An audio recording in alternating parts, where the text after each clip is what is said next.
Pope کے اعلان جہاد کے بعد یکے بعد دیگرے 4 عظیم الشان لشکر بیت المقدس کی فتح کا عزم لیے روانہ ہوئے۔ راہب پیٹر کی ماتحتی میں 13 لاکھ مسیحیوں کا ایک کثیر لشکر قسطنطنیہ کے لیے روانہ ہوا۔ ان لوگوں نے رستے میں اپنے ہم مذہب لوگوں کو قتل و غارت اور لوٹ مار کا نشانہ بنایا۔ بلغاریہ سے گزرنے کے بعد یہ لوگ قسطنطنیہ پہنچے تو رومی شہنشاہ نے ان کی اخلاق سوز حرکتوں کی وجہ سے ان کا رخ ایشیائے کوچک کی طرف موڑ دیا۔ جب یہ اسلامی علاقے میں داخل ہوئے تو سلجوقی حکمران الپ ارسلان نے ان کے لشکر کو شکست دی اور ان کی کثیر تعداد قتل ہوئی۔ صلیبیوں کی یہ مہم ناکام رہی۔ صلیبیوں کا دوسرا بڑا گروہ ایک جرمن راہب گاؤس فل کی قیادت میں روانہ ہوا۔ جب یہ لوگ ہنگری سے گزرے تو ان کی بدکاریوں کی وجہ سے اہل ہنگری تنگ آ گئے اور انہوں نے ان کو نکال دیا۔ یہ جماعت بھی اسی طرح کیفر کردار کو پہنچی۔ صلیبیوں کا تیسرا گروہ جس میں انگلستان، فرانس اور فلانڈرز کے رضاکار شامل تھے اس مقدس جنگ کے لیے روانہ ہوئے۔ ان رضاکاروں کے ہاتھوں دریائے رائن اور موزیل کے کئی ایک شہر کے یہودی نشانہ ستم بنے۔ یہ لوگ ہنگری سے گزرے تو اہل ہنگری نے ان کا صفایا کر کے ہنگری کی سرزمین کو ان کا قبرستان بنا دیا۔ سب سے زیادہ منظم اور زبردست گروہ جو 10 لاکھ فوجیوں پر مشتمل تھا 1097 میں روانہ ہوا۔ اس میں انگلستان، فرانس، جرمنی اور اٹلی کے شہزادے شامل تھے۔ اس متحدہ فوج کی کمان ایک فرانسیسی شہزادے گوڈفرے کے سپرد تھی۔ یہ لشکر ایشیائے کوچک کی طرف روانہ ہوا اور مشہور شہر کونیا کا محاصرہ کر لیا۔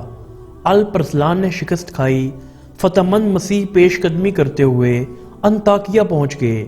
9 ماہ کے بعد انطاکیہ پر بھی قبضہ ہو گیا۔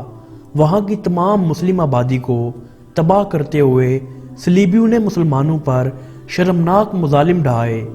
بچے، بوڑھے، جوان، کوئی بھی ان سے بچ نہ سکا۔ تقریباً 1 لاکھ مسلمان مارے گئے۔ انطاکیہ کے بعد فتح مند لشکر شام کے متعدد شہروں پر قبضہ کرتے ہوئے حمص پہنچا۔ حمص پر قبضہ کرنے کے بعد صلیبیوں نے بیت المقدس کا محاصرہ کر لیا۔ چونکہ فاطمیوں کی طرف سے شہر کا خاطر خواہ انتظام نہ کیا گیا تھا، اس لیے 15 جون 1099 کو بیت المقدس پر ان مذہبی جنونیوں نے بڑی آسانی سے قبضہ کر لیا۔ بیت المقدس کی حرمت کا کوئی لحاظ نہ رکھا، مسلمانوں کا خوب قتل عام کیا اور ان کا تمام مال و اسباب لوٹ لیا۔ یورپی مورخین بھی ان شرمناک مظالم کی حقیقت کو تسلیم کرتے ہیں۔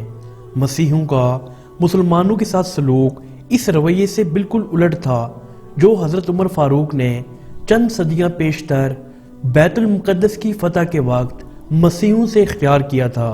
بیت المقدس کے ارد گرد کے علاقوں پر قبضے کے بعد گوڈفرے کو بیت المقدس کا بادشاہ بنایا گیا اور مفتوحہ علاقوں کو مسیحی مملکتوں میں بانٹ دیا گیا، جس میں طرابلس، انطاکیہ اور شام کے علاقے شامل تھے۔